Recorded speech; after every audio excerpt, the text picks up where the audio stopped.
के छ ओ मरिडका साथीहरू हल्ली सरी के छ आधा दर्जन गोल खाइदिने दुईटा लेगमा फेरि एउटा लेग जित्यो त के फेरि के हो यस्तो हिजो हामी हार्दा हाँसेकाहरू हेर त हेर अहिले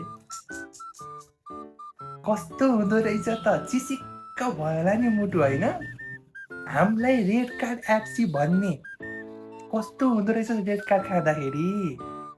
लास्टको 2-3 मिनटमा 2 गोल खाइदिँदा हेर त हाल अनि के रे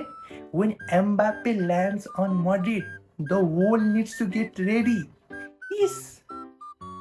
2टा सिजन ट्रफीले जान लागिसक्यो एउटा ट्रफी उठ्या छैन बरु 2टा सिजनमा 2टा कोच उठिसक्यो अब यो आर्बेलोवा यो कोच पनि उठ्नेवाला छ गाह्रो साथीहरू गाह्रो